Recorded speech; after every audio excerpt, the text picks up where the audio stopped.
Hi, this is Brian Vaughn. For those who don't already know, I'm going to take a few minutes to describe a concept today about how we use leverage to really enhance the retirement income in the future, long term. Stay with me. I'm going to share a screen. My business partner Scott and I, when we're meeting people, among the questions we sometimes include is of the stuff you've got of your assets, how much of that is tax free? And you wonder, well, why would you ask that? Well, because for a lot of folks, they have the bulk of their retirement might be in something that's funded pre-tax, things like your 401k, your traditional IRA, pensions, and the like. Keeping in mind that whenever you start to draw from that in retirement, you got to pay tax at that time, whatever that tax rate is. Well, for some people, you might be in kind of a high tax rate, or that you understand that tax rates in the future are going to be higher, in which case you might be liking to have something in this purple paint can, hypothetically, stuff that you funded post-tax, meaning you paid the tax when you put it in. Stuff like a Roth IRA, 401k can be funded the same way. And also something I specialize in is insured retirement plans. That is when you pull money out of that, it's income tax free, so it doesn't matter what the tax rate is for that stuff. This example is oversimplified. This is not actual, but to give you a sense of what are you talking about, and this is the conceptual. So my team includes these people. Scott Hadley is the equity specialist, Simone, tax planning specialist, and Jessica, the jetter, is our estate planner. All right. For the sake of example, this is not a real case, a real investment, but I want to show you how things can work for some people. So what we're looking at, I'll talk about it slowly just at first. This is a chart from left to right showing the year 2000 on the left to the year 2010 on the right. And the blue line represents what the stock market did in that period of time, that how much it grew or not each of those years. And the stock market in this case is defined by the S&P 500, Standard & Poor's 500. So the market went down 10% from year 2000 to 2001. They lost value. It was lower a year later than it started. Had you invested in this kind of concept we're talking about in the beginning, well, I didn't make any money. What the heck? But you didn't lose any either. That's an important point. The market, the S&P 500, continued to go down for a couple of years. Had you invested, you still wouldn't have made any money, but you also didn't lose any. When the market started to rebound, as it did in 2004, it came up, as did your investment. Notice in this hypothetical example, it only grew by 12%, even though the stock market went up by 26. That's the trade-off.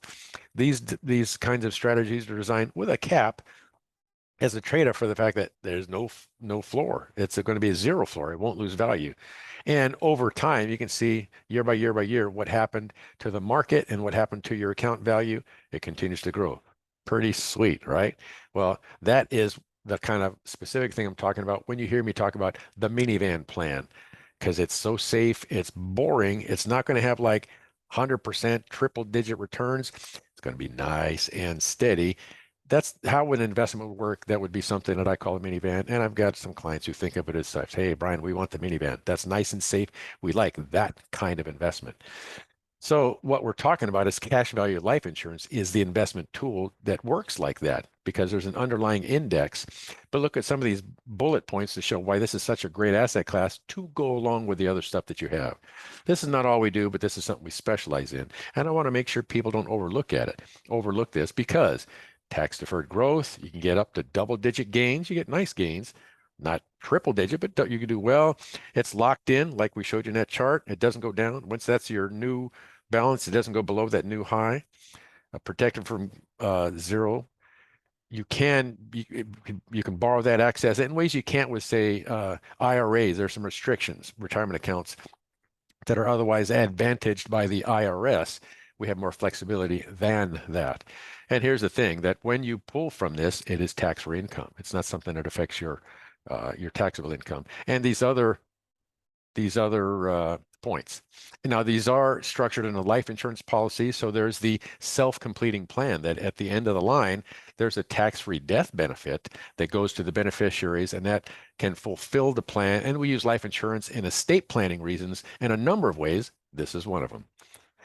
All right, so this is not the main point I wanted to share because while this minivan approach is great, for some people, you can amplify that, make it even better using leverage. Well, what's leverage, Brian? Well, people often think of leverage as it applies to real estate investing.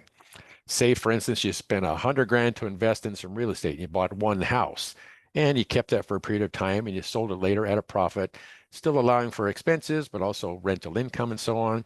So your return on 100,000, you can do that, or you could use leverage and invest that 100,000 into four houses, total of 400,000 in value. Again, you're borrowing some money, put some of your money down in each house and borrow the rest. That's what we're talking about, leverage. Well, that same approach can be applied to those cash value life insurance strategies we talk about. And we have some relationships with certain companies where we do something called KaiZen. It's not an official IRS term, but it's just a way to describe this kind of strategy that works like this. In this example, this is representative. This is not a specific case, but a 41-year-old male who's in decent health. If you could commit to putting away 31 grand a year for 5 years, a bunch of money. But if you do that right and then leverage other investors put in the rest, and we handle setting up those other investors, you could then pull out a significant amount of money in retirement. I want you to think this is the kind of thing to use in retirement. There are other investments that are shorter term, but this is a retirement strategy we're talking about. So 41 years old, for 5 years, you smash away 31 grand a year for 5 years, a little more than 150 grand. And for the sake of illustration, we said, well, what if we did that and we let it cook and work, then we started using it in retirement. So how much could we pull out from age 65 to 90? That's how we're using all three examples. Well, in the KaiZen strategy, you could pull out about 79 grand a year from age 65 to 90, totaling a couple $1 million over that period of time. Not only that, but if you did, then at age 90, you'd still have 600 grand in death benefit in that life insurance policy on which this is built. So you might ask, okay, yeah, Brian, that sounds great, but what if I don't want to use leverage? I just want to do one of those kind of cash value life insurance strategies. You could do that too. It's still pretty great, right? So that's what this middle example looks like. Put 31 grand a year, about roughly 150 grand over 5 years, make it work. You don't use leverage, but you let that cook for a while, and you still do pretty great. Not 2 million, but you get $1 million. You put in 150, you can pull $1 million combined over the period age 65 to 90 in the form of $40,000 a year. So this is a way to kind of enhance your pension. And in that case, you have almost 200 grand in death benefit at age 90 for the sake of comparison. Still pretty great use of 150 grand. That's something we do. That's a routine thing we do. And just to compare to what about, Brian, what if I put 31 grand a year and away for 5 years? In an after-tax investment, you could get something like 570 grand a year. In that, if you did the same approach, how much could you pull every year from age 65 to 90? A total of 26 years. That's 22 grand a year for 575. All great approaches, and they're different for everybody. This is intended to show you how does a KaiZen amplification using leverage, how does that enhance your retirement? And that's what this is meant to illustrate. All right, so right down the middle, self-funded or utilize leverage and a KaiZen and have quite a bit more. So these kinds of things, we do them because it helps you grow your purchasing power, grow and protect that purchasing power, and all these other things. You stay ahead of costs, stay ahead of inflation. You don't have to worry about the market so much because it's got that built-in floor. It's not going to go down. It's only going to go up. You turn your savings into predictable income. What do you mean? Well, that's what savings is for. So I'm not going to spend it later. I'm going to use this when I'm retired.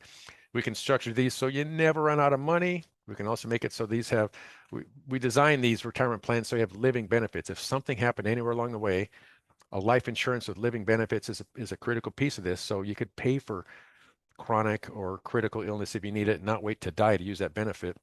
And there are ways to fold in long-term care coverage in that. So these are kind of protections we put in place. It's not just an arbitrary investment. This is the purpose, is to protect your life, your family, and your income. So that's why we call it the minivan plan.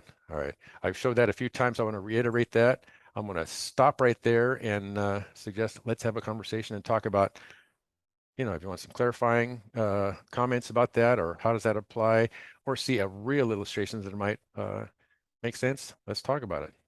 Cheers.